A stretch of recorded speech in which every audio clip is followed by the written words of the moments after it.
নাকি আমার শ্বশুর মারা গেছে। তোর শ্বশুর মারা গেছে, তুই এখন এইখানে বসে আছো কেন? তাড়াতাড়ি যাও, শ্বশুর বাড়িতে যাও। না আন্টি, আমার শ্বশুর আজকে মারা যায় না।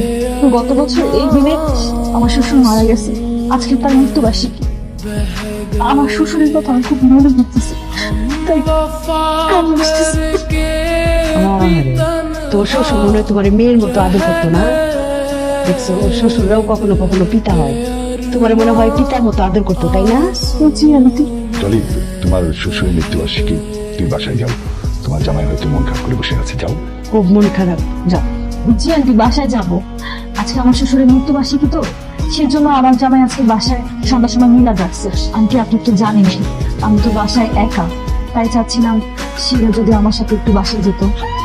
মিলাদ পড়াবে তো অনেক হুজুর আসবে, আত্মীয় স্বজন আসবে, অনেক কাজ আমি তো একা করতে পারবো না। আন্টি আপনি যদি অনুমতি দেন তাহলে আমি শিলাকে আমার সাথে করে বাসায় নিয়ে যেতে চাচ্ছি। আন্টি আপনি কোনো টেনশন করবেন না, আমি শিলাকে আমার সাথে নিয়ে যাব, আবার এসে বাসায় হতে দিয়ে যাবো। আন্টি বুঝতেছিলেন তো ওর অনেক মনটা খারাপ, আর মিলাদের ব্যাপার স্যাপার তো, তা না হলে আন্টি আমিও যেতাম না। শোনা শোনো না, ওই মৃত্যুবার্ষিকী মিলাদ পড়াবে, আত্মীয় স্বজন আসবে, লোক খাওয়াতে হবে। ডলি তো একা না, যদি শিলা যাই তাহলে ডলি হেল্প হবে। প্লিজ তোমাকে পারমিশন দেবো না যাওয়ার। শিলা মা, তুই তাহলে যা, কিন্তু সাবধান। ওইখানে যেহেতু মৃত্যুবার্ষিকী, দোয়ায় মাহফিল, মাথায় ঘুমটা রাখবি, দোয়া খায় করবি, ঠিক আছে? আর মা, মিলাদ শেষ হওয়া মাত্রই আমার শিলারে পাঠাই দিবা। শিলা, দেরি যেন না হয়, হ্যাঁ? কথার যেন কোনো বরখেলাপ না হয়। তুমি কোনো চিন্তা করো না, তুমি যা বলছো আমি একদম অক্ষরে অক্ষরে পালন করবো। ধন্যবাদ মা, এটা যেন মনে থাকে।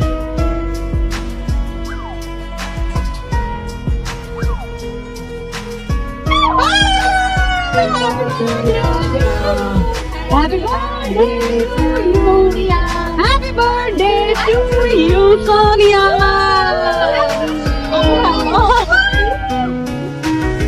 जिंदगी एक प्यास बन कर रह गई, जिंदगी एक